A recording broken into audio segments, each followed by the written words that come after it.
Johnny Dollar. George Reed, Johnny, at Floyd's of England. Well, hiya, George. What can I do for you? Well, Johnny, I'm afraid I've got myself into a rather embarrassing situation. Yeah, what have you done this time? One of the company's most important clients is a man named Orson Ogilvy Terwilliger. Huh? Retired. He's a collector. He lives down near the little town of Bethel, New York. Where's that? Across the Hudson, east of Poughkeepsie, between Monticello and Coshecton in the Mongauk Valley. Yo, hold it. I'd better look it up on the map. Yes, I wish you would, Johnny. Then go on down there right away. Oh, why not? But what for? Terwilliger insists that someone from the company, preferably I, call on him immediately. Immediately, Johnny, regarding some change he wants to make in his life insurance policy. What kind of a change? Well, I haven't the least idea, but it's a really sizable policy. How sizable? Over $500,000. That's sizable. With a double indemnity clause. Wowee. You can see why it's important that we cater to this man. All right, so why don't you tear on down there? Well, you see, Johnny, oh, dear. Yeah? What's the matter, Georgie? I'm making this call from the city jail. You what? No, some fool traffic cop. I mean, one of our fine highway patrolmen. Yeah. Well, I'm afraid in my anxiety to get down to see Mr. Terwilliger, well, I may have been speeding a little, and, well, I made the mistake of arguing with this officer quite vehemently, Johnny. No. And, well, my hearing isn't until tomorrow morning. Well, look, why don't you send somebody else from the office to see this man? And have my own employees find out what's happened? All right, then telephone him. And have him find out? No, please, Johnny. Go down there and... Listen, I'll double whatever your expenses are and give you $100 besides. Oh? But now, is that really all there is for me to do? Just find out from him what change he wants in his policy? Yes. But why do you ask that way? Oh, nothing. Only every time you hand me one of these real easy assignments, I find I'm lucky to get out of it alive.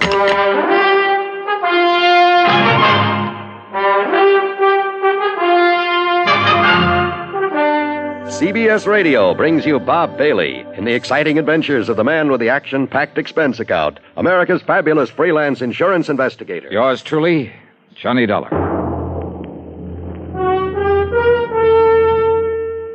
And now, Act One of yours truly, Johnny Dollar.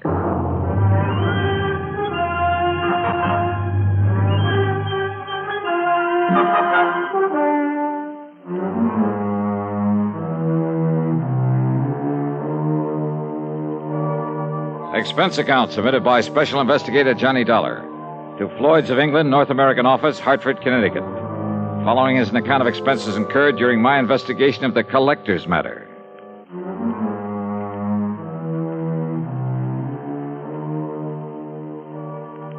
Expense account item 1, $9.85 for a cab to Bradley Field and a plane to New York. Item 2, $50 deposit on a rental car, and I drove north and west on 6 and 17 and finally Route 17B in my search for the little town of Bethel.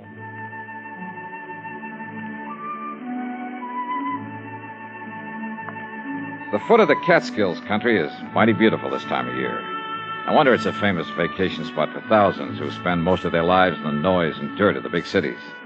Lots of mountains, trees, fresh air, and flowers. The so-called town of Bethel was little more than a crossroads with a couple of general stores and gas stations and Emma's Hotel. At Emma's, I asked directions to the Terwilliger place. Oh, you mean the big place over the lake? Well, I don't know, is it? Yeah, it's a beautiful place. And if they do decide to sell it, well, you know the rumors about it. Yeah, well, how do I get there? Well, you see that road right across the highway? Yeah, I see it. Well, first you pass Lake Superior, the Scott place. Yeah. About a mile and a half, maybe 2 miles, you see a turn to the left. Uh-huh. It takes you up the side of the little mountain to the big house. Okay, thanks. Such a narrow, twisting road, though, so be careful when you drive. Oh, sure, and I'm but not sure... such a beautiful view it gives of Mr. Terwilliger's private lake. Oh, that's fine. I'll give it a good look. And maybe he'll show you his wonderful collection of guns and weapons that he has. Yeah, beautiful guns. Yes, I'll ask him about them, and thanks and again. when you come back, if you feel like a nice cool beer on this hot weather. Yes, I'll stop by again. Thanks.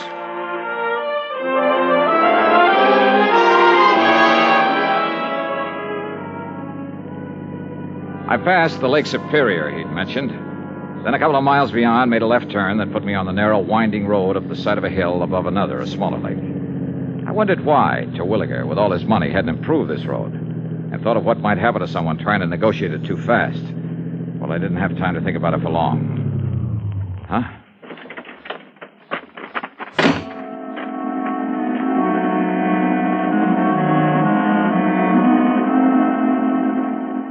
The other car must have been coming down the hill. but apparently had taken the narrow little turn much too quickly, then skidded and rolled over to land against a huge boulder that stuck out on the side of the hill just below the road. After a struggle with it, I managed to get one of the doors open to see if the man inside was still alive. He wasn't, though his body was still warm. I reached into his pocket, pulled out a billfold, looked at the driver's license in it. Yeah. Orson O. Terwilliger. Now, Act Two of yours truly, Johnny Dollar, and the Collector's Matter.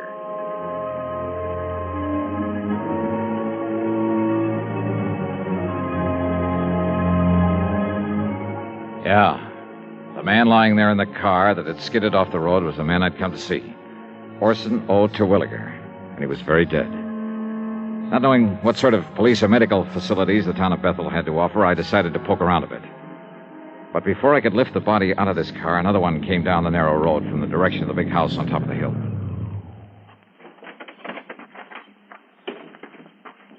Well, stranger, did you have some trouble with your...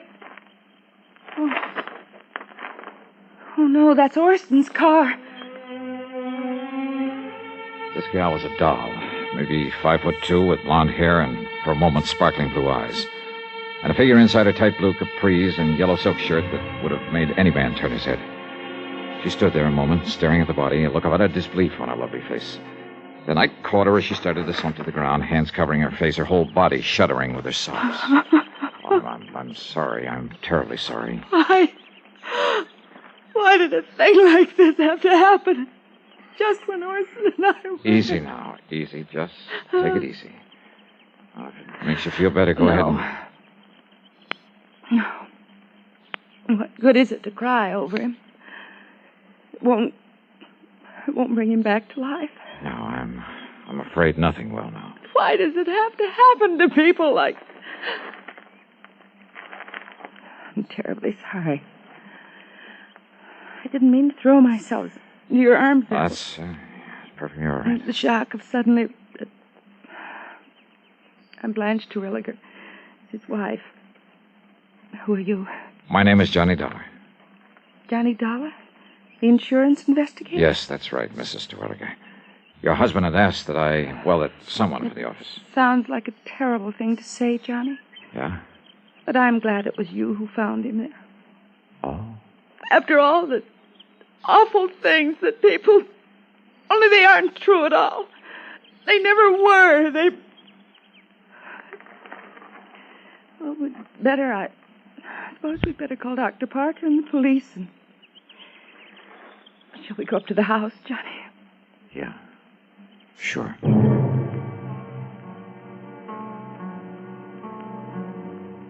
At the house, I made the call to Dr. Parker. In a matter of minutes, he and another man, a Mr. Harry Allen, arrived, and together we went back and inspected the scene of the accident. No question to me. No question at all. Yes, Mr. Dollar, I'm the whole police force here in Bethel. Somebody's got to do it. I see, Mr. Allen. Chief. Don't you agree, Doctor? Plain as day, isn't it? Yeah, Chief. Mr. Dollar, it's just an unfortunate accident. Those marks on his head and body are simply a result of the car rolling over. All of them, Doctor? Doctor? Why Orson didn't know better than to take this turn too fast is... What'd you say, Mr. Dollar? Well, this bruise on his forehead when he struck the windshield. That's right. Killed him instantly. And here, on his chest, from the steering wheel. Uh-huh. But that round contusion, I guess you'd call it, there behind his left ear. Small, a perfect circle. Something inside the car when it rolled. Was it? Yep. Maybe.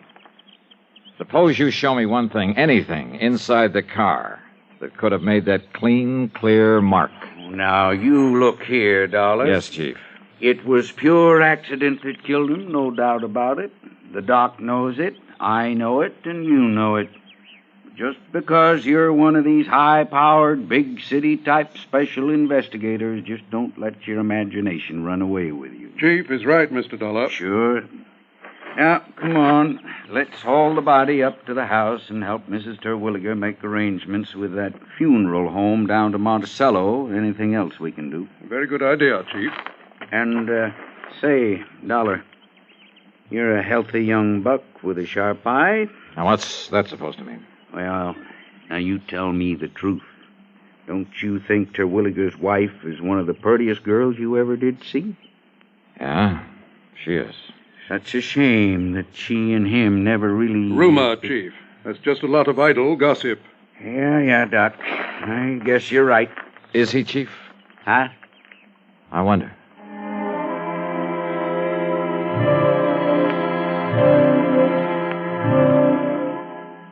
Up at the big home on the hill, Mrs. Terwilliger, only I called her Blanche now, at her insistence, she called to make arrangements for her husband's funeral.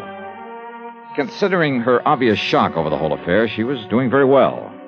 She'd also called one of the local garages to remove the wreck of the car. It would be so horrible to have to see it there day after day. That car, the thing that killed him. Yes, I know what you mean. You're very understanding, Johnny, and I like you for it. Yeah, well, Yeah, I guess there's nothing further that we can do now. I've made out the death certificate and,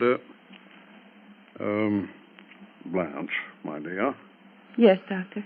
You sure you wouldn't like to come down the hill, stay with Mrs. Parker and me until this is all over? Oh, no, Doctor, but thank you very much. You've all been wonderful to me, and I appreciate it. That means you too, Chief Allen. Oh, now, it's a real pleasure, Miss Blanche. Well... Yeah, I suppose we... Oh, but Johnny, Yes? would you stay and help me make out the insurance? Oh, it sounds terrible to talk about it at a time like this. Yeah, but all those things have to be done, my dear. So, Mr. Dollar, if you'd like to stay here... No, I'd better run on down to Emmer's Hotel and arrange for a place to stay overnight. A hotel when we have this nice big house with plenty of... I'm sorry. I forgot that I'm alone now. You really shouldn't be, my dear. Johnny, maybe you'd come back to tell me what I must do about the insurance. And maybe have dinner with me? Now, that would be a good idea. Yeah, maybe it is.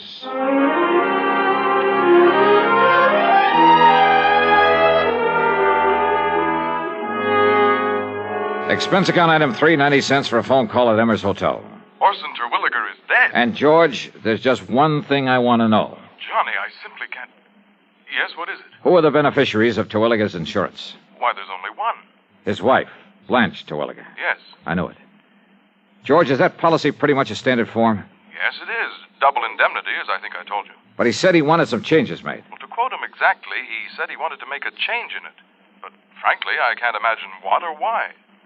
5 will get you 10. He wanted to change the beneficiary. Really? But the beautiful Blanche played it smart. She didn't give him a chance. Yes, I suppose that is a... What? Yeah. Now, Johnny, no, listen. If you mean what I think you do, what I mean is... Yeah, George. Give it some thought.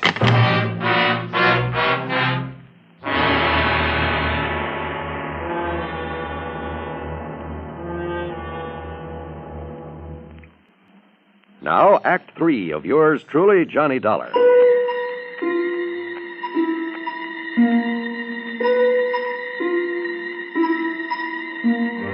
Dr. Parker and Chief Allen were convinced that Terwilliger's death was accidental. Well, I wasn't. Yet, all I had to go on, some talk the Terwilliger place might be put up for sale, meant nothing in itself unless I could find out why. Or perhaps the reason might tie in with the rumors, the gossip that had been mentioned to me. Rumors of what? That Blanche and her husband weren't getting along? As for actual evidence that he was murdered, all I had to go on was that funny little mark behind his ear. I borrowed a flashlight there at the hotel and drove back to the scene of the so-called accident. I went over the ground with a fine-tooth comb. Nothing. Then I went up to the place where the car must have started its skid. I searched the bushes all around, and then... Wait a minute. What under the sun is... And more important, where did it come from? It's much longer than an ordinary. As for the fletching... This thing's been used all right, and recently. And instead of a point, it has the heavy, round stone head. Who is it? Speak up or I'll shoot. Oh, that's a nice way to welcome a dinner guest.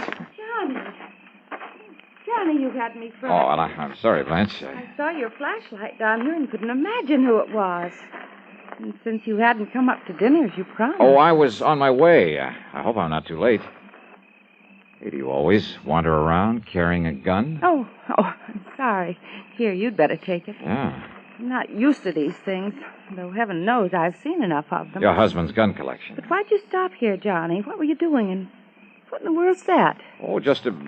Well, there must have been some Indians around here at one time or another. Oh, yes, I understand this was great Indian country. But now, Johnny, Yeah? my invitation to dinner still stands. Great. I'm starving.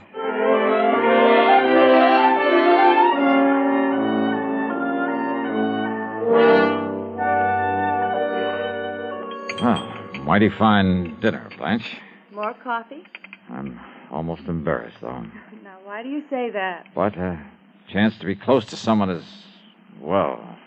More coffee? Oh, no, thanks. Not another thing. Well, then, let's go in by the fire in the library and talk. Johnny, Yeah? it's a great comfort to have you here, and I... Thanks. You don't mind if I hold your hand? Kid stuff, huh? No, it isn't. Now, this collection of weapons you were going to show me. No, you have to look at it. Well, I'd kind of like to. All right. It's in the library, too. Okay. You know, Blanche, with your figure... Hmm? What I meant was you must have been quite the athlete when you were in college. Now, what brought that on? Swimming? Tennis? That sort of thing? Sure, everything. Blanche Ransom, girl athlete. Pistol team? The way you handled this gun a while ago. Only a person who knows guns has the proper respect for them. Well, I still don't like them. Then all things considered, it's better that I keep this one. What? All things considered? Your husband had to drive very slowly around that curve, didn't he? Yes, but I guess he didn't for once, or he wouldn't have... Slowly enough so that somebody couldn't have missed him with a pea shooter, much less a deadly weapon. Johnny, what in the world is... Archery was your best event, wasn't it? Archery? Yeah. I'm afraid that's why I took your hand. Johnny. Calluses like that come from only one thing, using a heavy bow, a hunting bow. This one here on the wall? Now, Johnny, listen, honestly. Honey, why did you do it? Why did you do it, Blanche? I don't know what With this bow and with the arrow I found out there, Johnny. with its flat, round, heavy stone head, just before he reached that curve in the road. Well? All right, Johnny. But listen, if you knew how long if you knew what I had to... Listen, please. Murder for a chance on a lousy $1,000,000. I guess I lost, didn't I? Oh, yeah. You lost.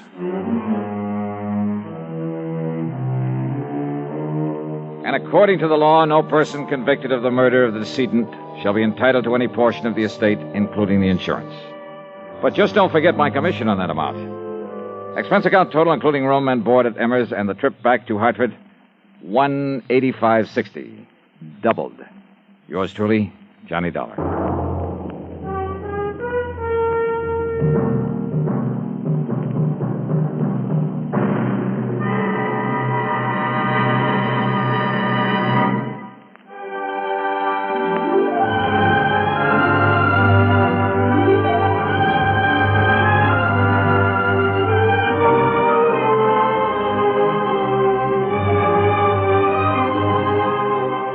Yours truly, Johnny Dollar, starring Bob Bailey, originates in Hollywood and is written, produced, and directed by Jack Johnstone. Heard in our cast were Virginia Gregg, G. Stanley Jones, Forrest Lewis, Vic Perrin, and Bart Robinson.